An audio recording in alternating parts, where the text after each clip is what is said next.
Hello, જાગુસ kitchen જર્નીમાં આપ સૌનું સ્વાગત છે. ફ્રેન્ડ્સ, તહેવારની મોસમ ચાલુ થઈ ગઈ છે, તો આજે આપણે બનાવશું સાવ ઘી વગર અને એકદમ હેલ્ધી ટેસ્ટી તલધારી લાપસી, અને એકદમ સરળ રીતે. અને ટેસ્ટી તો એટલી ના કે હું તમને શું કહું. તો ચાલો શરૂ કરીએ.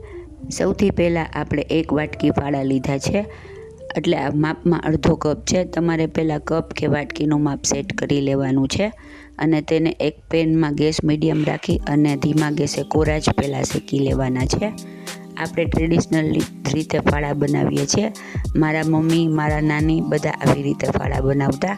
આમાં આપણે ઘીનો કે તેલનો બહુ ઓછો ઉપયોગ કરીએ, અથવા તો નહિવત ઉપયોગ કરવાનો છે.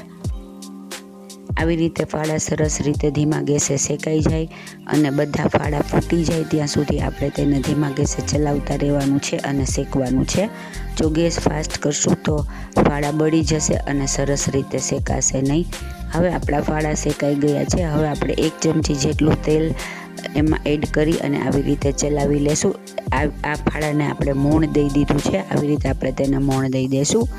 તમે ઠંડા થઈને નીચે હાથેથી પણ મોણ દઈ શકો છો, પણ મારી પાસે એટલો ટાઈમ ન હોવાથી આપણે ગેસ ઉપર જ તેને આવી રીતે ધીમો ગેસ રાખી અને તેલવાળા કરી લીધા છે.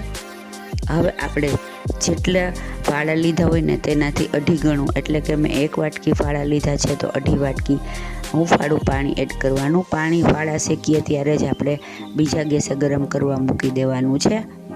હવે આપણે એને હુંફાળું પાણી એડ કરી દેવાનું છે. હુંફાળું પાણી નાખવાથી પ્રોસેસ ઝડપથી થશે અને આપણા ફાળા બિલકુલ ચીકણા નહીં બને.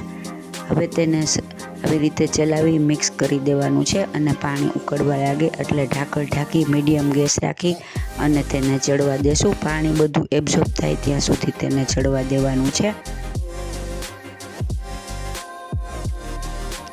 જુઓ, 5 થી 7 મિનિટ પછી બધું પાણી એબ્ઝોર્બ થઈ ગયું છે અને ફાળા ફૂલીને ડબલ થઈ ગયા છે. જેને એકદમ સરસ, દેખાવમાં પણ સરસ લાગે છે. હવે આ સ્ટેજે તમારે ખાંડ નાખવી હોય તો ખાંડ, અથવા તો ગોળ નાખવાનો છે. મેં અત્યારે અડધો કપ જેટલો ગોળ નાખેલો છે. બધું પાણી એબ્ઝોર્બ થાય ત્યાર પછી આમાં ગોળ નાખવાનો છે. ફ્રેન્ડ્સ, ફાળા લાપસીમાં જનરલી ગોળ જ હોય, એટલે આપણે અત્યારે ગોળ એડ કરીએ છીએ. મેં કોલ્હાપુરી ગોળ આવે તે લીધો છે. હવે તેને બરાબર મિક્સ કરી લેશું. જેટલા ફાળા લીધા છે તેનાથી અડધા માપનો ગોળ લીધો છે. ફ્રેન્ડ્સ, જો તમે મારી ચેનલ પર નવા હો તો મારી ચેનલને સબસ્ક્રાઈબ જરૂરથી કરજો અને બાજુમાં રહેલ ઘંટડી દબાવી દેજો, જેથી મારી નવી રેસીપીનું નોટિફિકેશન સૌથી પહેલાં તમને મળે. હવે આપણે ઢાંકણ ઢાંકી અને તેને ફરીથી ગોળનું પાણી થશે તે એબ્ઝોર્બ થાય ત્યાં સુધી ચડવા દેશું.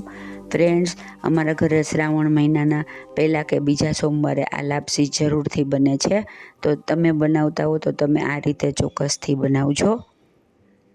એકદમ સરળ અને એકદમ ઓછા તેલ ઘીના ઉપયોગથી. હવે આપણે તેમાં 2 ચમચી જેટલું ઘી એડ કરીશું. આ ઓપ્શનલ છે અને લસ્ટર માટે છે.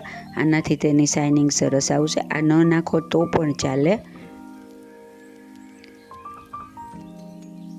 હવે આપણી લાપસી રેડી થઈ ગઈ છે. ગેસ ઓફ કરી દેશું અને એક ટ્રેને મેં પહેલાં ગ્રીસ કરી લીધી છે. ઘીથી ગ્રીસ કરી લેવાનું છે. તમારી પાસે ટ્રે ન હોય તો તમે થાળીમાં પણ કરી શકો છો. હવે આપણે લાપસી તેમાં એડ કરી દઈશું અને તેને એકદમ ઇવનલી પાથરી દઈશું, અને ત્યારબાદ તેમાં આપણે કોપરાની છીણ અને વરિયાળીથી તેને ગાર્નિશ કરીશું. આમાં આપણે બીજા ડ્રાયફ્રૂટ્સનો ઉપયોગ કરતા નથી. તમારે કરવું હોય તો તમે કરી શકો છો, પણ ટ્રેડિશનલી આ ખૂબ જ આવી જ રીતે સરસ લાગે છે. કોપરાની છીણ અને વરિયાળી આમાં ખૂબ જ સરસ લાગે છે. હવે આપણે તેના પીસ કરી લેશું અને તેને થોડી વાર ઠરવા દેશું. 1.5 કલાક સુધી ઠરી જશે એટલે તેના પીસ સરસ રીતે બહાર આવી જશે.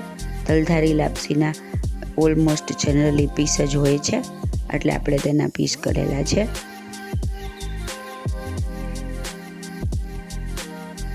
હવે આપણે તેને 1.5 કલાક પછી જો આવા સરસ પીસ બહાર આવી જશે, આપણે તેને એક સર્વિંગ ટ્રેમાં લઈ લેશું. જેને એકદમ જોરદાર, ખાવામાં એટલી મજેદાર બનાવવામાં એકદમ સરળ અને એકદમ નહીવત તેલ ઘીથી બનેલી એવી આપણી ટ્રેડિશનલી તલધારી લાપસી રેડી છે. તો આ શ્રાવણ મહિનાના સોમવારે તમે પણ ચોક્કસથી બનાવજો. ફ્રેન્ડ્સ, જો તમને મારી રેસીપી પસંદ આવી હોય તો મારી ચેનલને લાઇક, શેર અને સબસ્ક્રાઈબ જરૂરથી કરજો અને કોમેન્ટ બોક્સમાં કોમેન્ટ્સ પણ લખજો. ધન્યવાદ.